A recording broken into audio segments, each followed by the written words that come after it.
ದುರ್ಗಾ ಪರಮೇಶ್ವರಿ ವಾರಾಹಿ ಅಮ್ಮನವರ ಈ ದೇವಸ್ಥಾನದ ಅಧ್ಯಕ್ಷರು ನಮ್ಮ ಜೊತೆಗಿದ್ದಾರೆ. ಅವರ ಜೊತೆಗೆ ಒಂದಷ್ಟು ವಿಚಾರಗಳನ್ನ ಮಾತಾಡ್ಕೊಳ್ಳೋಣ. ನಮಸ್ತೆ ಸರ್. ನಮಸ್ತೆ ಸರ್, ತಮ್ಮ ಹೆಸರು? ನನ್ನ ಹೆಸರು ರಜೇಶ್ ಶೆಟ್ಟಿ ಅಂತ. ನಿಮ್ಮ ಊರು? ನಮ್ಮೂರು ಇದೆ ಸಜಿಪ ಅಂತ, ಇಲ್ಲಿ ಹತ್ತಿರ ಮೆಲ್ಕಾರ್.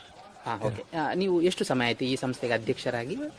ನಾನು ಸಂಸ್ಥೆಗೆ ಅಧ್ಯಕ್ಷರಾಗಿ ಒಂದು 6 ವರ್ಷ ಆಯ್ತು. 6 ವರ್ಷ ಆಯ್ತು. ನೀವು ಯಾವ ಕಾರಣಕ್ಕೆ ಈ ದೇವಸ್ಥಾನಕ್ಕೆ ಬರುವ ಹಾಗಾಯಿತು? ಸುಮಾರು 2014ರಲ್ಲಿ ಒಂದು 10 ವರ್ಷ ಮುಂಚೆ ನಾನು ಕ್ಷೇತ್ರಕ್ಕೆ ಯಾವುದೋ ನನಗೆ ಮುಂಚೆಯೂ ಆಧ್ಯಾತ್ಮಿಕ ಇದರಲ್ಲಿ ತುಂಬಾ ಇಷ್ಟ, ತುಂಬಾ ಕಡೆ ಹೋಗ್ತಾ ಇದ್ದೆ.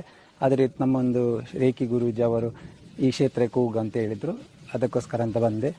ಅದಾದ ನಂತರ ಇಲ್ಲಿ ಕ್ಷೇತ್ರದಲ್ಲಿ ಆ ಸಮಯದಲ್ಲಿ ಪೂಜೆ ಮಾತ್ರ ಆಗ್ತದೆ, ದೇವಿಯ ದರ್ಶನ ಬರ್ತಿರ್ಲಿಲ್ಲ.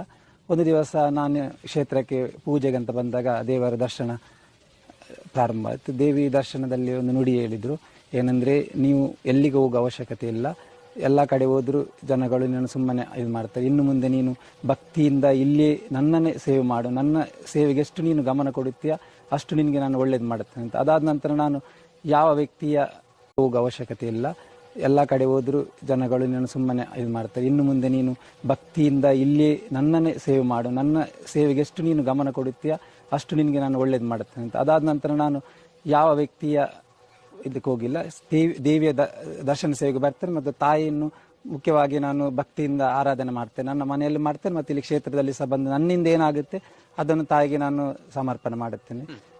ಅದರಿಂದ ನನಗೆ ಜೀವನದಲ್ಲಿ ಮುಂದೆ ಯಾವುದೇ ಕಷ್ಟ ಕಾಲ ಬಂದಾಗ ಸಹ ತಾಯಿ ಅದನ್ನು ನನಗೆ ನಿವಾರಿಸಿಕೊಂಡು ಹೋಗಿದ್ದಾರೆ. ಅದೇ ರೀತಿ ಇಲ್ಲಿ ಯಾವ ಸಮಯದಿಂದ ಈ ಕ್ಷೇತ್ರಕ್ಕೆ ಬಂದಿದ್ದೇನೆ, ಅದಾದ ನಂತರ ನಾನು ಯಾವುದೇ ಇದಕ್ಕೂ ವೈದ್ಯರ ಹತ್ತಿರ ಹೋಗುವಿಲ್ಲ, ತಾಯಿ ಹತ್ರ ಬಂದು ಕೇಳ್ತೇನೆ, ತಾಯಿ ಹೇಳ್ತಾರೆ ಈ ರೀತಿ ಮಾಡು ಅಂತ. ಅದೇ ರೀತಿ ನಾನು ಮಾಡುತ್ತಾ ಬಂದಿದ್ದೇನೆ, ನನಗೆ ಅದರಿಂದ ಒಳ್ಳೇದಾಗಿದೆ. ಮುಖ್ಯವಾಗಿ ತಾಯಿ ಆರೋಗ್ಯ ಕೊಡ್ತಾರೆ, ಅದು ನನ್ನಿಂದಲೇ ಹೇಳ್ತು. 10 ವರ್ಷದಿಂದ ನಾನು ಯಾವುದೇ ವೈದಿಕನ ಹತ್ರ ನನ್ನ ಕಾಯಿಲೆ ಅಂತ ಹೋಗಿ ನಾನು ಕೇಳಿಲ್ಲ, ತಾಯಿ ಹತ್ರ ಬಂದು ಕೇಳ್ತೇನೆ, ತಾಯಿ ಹೆಂಗೆ ಹೇಳ್ತಾರೆ ಹಂಗೆ ನಾವು ಮಾಡ್ತೇವೆ.